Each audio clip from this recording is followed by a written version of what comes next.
요즘 내 몸 건강을 위해 어떤 걸 하고 계신가요?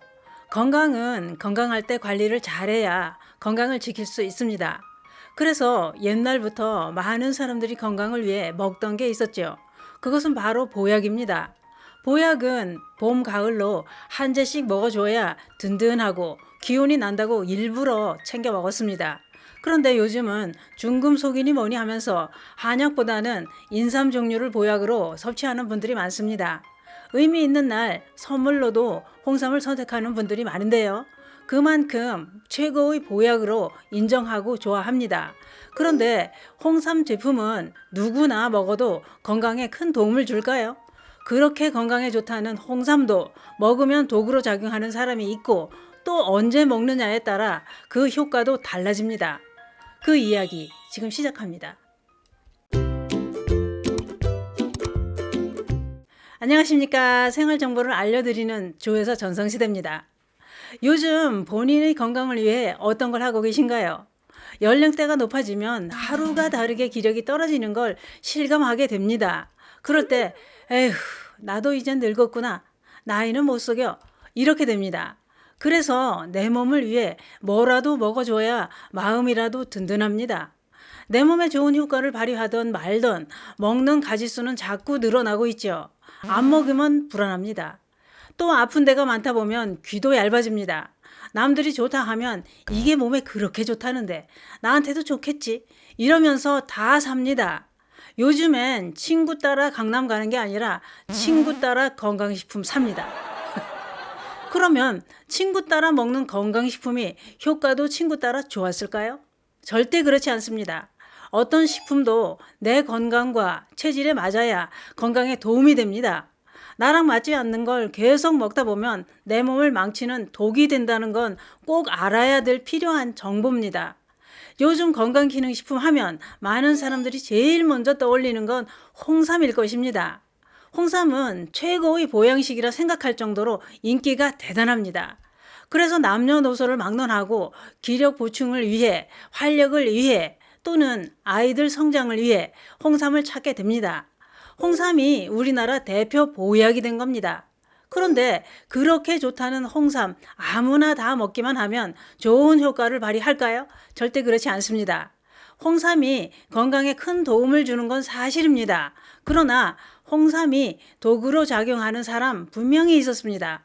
이런 체질과 이런 기저질환을 앓고 있는데 홍삼을 섭취하면 오히려 몸을 망치게 됩니다.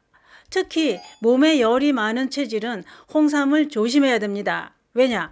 홍삼은 따뜻한 성질이기 때문에 열이 많은 분들이 섭취하면 열을 더 오르게 합니다. 뿐만 아니라 몸에 열이 많은데 홍삼을 계속 장기간 먹게 되면 두통이 생기고 가슴이 답답한 증상과 함께 어깨가 뭉치면서 심하면 코피를 흘리는 부작용이 나타나기도 합니다. 안 맞는데 계속 먹다 보면 이런 부작용이 생긴다는 얘기입니다. 간혹 홍삼을 먹고 나서 몸이 후끈후끈 하면서 큰 효과를 발휘하는 것 같은 느낌이 드는 분들도 계십니다. 이런 분들은 본인이 열이 많은 체질은 아닌지 꼭 확인해 보셔야 합니다. 열이 많은 체질이 홍삼을 먹고 나면 그런 증상이 나타나기 때문인데요. 이런 증상을 무시하고 아깝다고 계속 먹으면 어떻게 될까요? 계속 먹으면 몸에 열이 쌓여서 부작용으로 큰 병을 만들게 됩니다. 또 있습니다. 홍삼에 함유되어 있는 성분 중에 사포닌이라는 성분이 들어있는데요. 이 성분이 혈액순환을 도와주는 성분입니다. 그런데 이 사포닌 성분은 혈압이 높은 고혈압 환자는 혈압이 더 높아지는 결과를 초래할 수도 있다는 겁니다. 왜냐? 혈압이 높으면 미세 혈관의 탄력성이 떨어져 있는지 혈전이 생겼는지 잘 알고 홍삼을 먹어야 한다는 겁니다. 왜냐? 혈전이 있고 혈전의 흐름이 좋지 않다면 홍삼이 도움이 되지만 다른 원인이라면 혈압이 더 올라갈 수도 있다는 얘기입니다. 또 고혈압 환자들은 신체의 기능이 떨어져 있을 수 있는데 홍삼의 사포닌 성분이 신체의 기능을 높이는 성분이기 때문에 그 과정에서 일시적으로 혈압이 올라갈 수도 있다는 거죠.